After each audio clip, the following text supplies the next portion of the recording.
Caminhando um pouquinho aqui para a Europa, vamos ao vivo para as ruas europeias com a Priscila Yazbek. Por qual motivo eu chamo a Yazbek? Bem-vinda, hein, meu bem? Tem um solzinho aparecendo aí, mas o frio permanece o mesmo.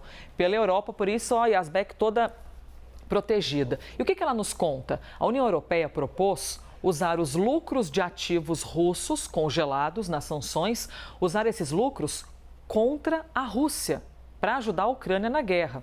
A ideia foi apresentada pelo chefe do bloco europeu, a Ursula von der Leyen. Como seria isso, Yazbek? Usar o lucro para poder ser contra a própria Rússia? Deu um nó na minha cabeça aqui, mas a Yazbek explica para a gente.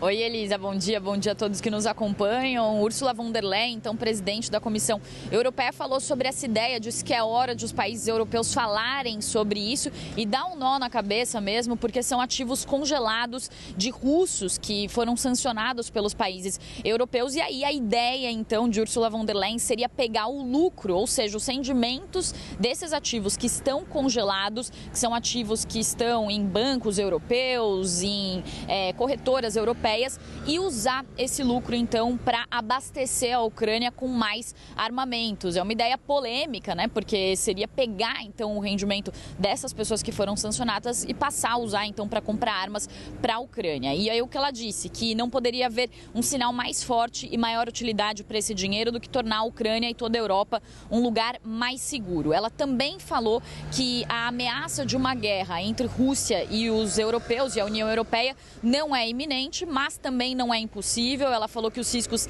não devem ser exagerados, mas é preciso que a Europa se esforce para desenvolver as suas capacidades de fabricar a próxima geração de armas, de armamentos, e ela falou que também é preciso turbinar a capacidade industrial de defesa nos próximos 5 anos. Ela falou que também uma Europa mais soberana, em particular na defesa, é vital para o fortalecimento também da OTAN, que é aquela aliança militar entre Estados Unidos e países europeus. Isso aconteceu, Elisa, num discurso no Parlamento Europeu nessa quarta-feira, em meio também às falas da viúva de Alexei Navalny, o principal opositor de Vladimir Putin, que foi morto há cerca de 10 dias, e Yulia Navalnaya pediu e cobrou os países europeus por inovação no combate, então, à Rússia. E aí depois, então, veio essa resposta de Ursula von der Leyen. Só para finalizar, Elisa, os países europeus, e a gente vem falando bastante sobre isso, estão tentando se mobilizar para fortalecer a sua defesa depois que a Rússia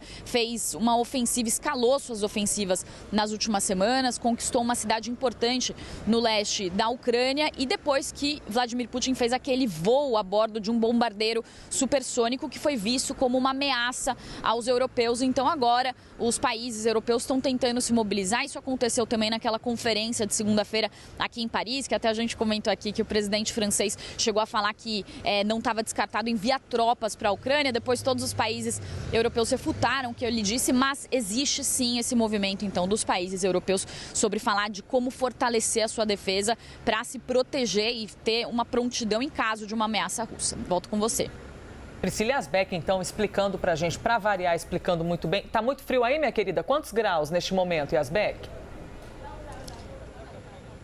Elisa, hoje eu tô feliz da vida, 10 graus aqui, abriu um solzinho, sem chuva, os últimos dias foram links de chuva, então eu tô super feliz aqui com esses 10 graus.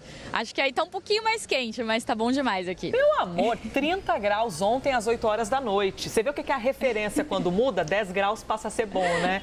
Maravilhosa. Beijo, Yazbek. Bom trabalho pra você aí. Exatamente. Yazbek, essa risada que a gente quer agarrar, de tão gostosa que é essa risada.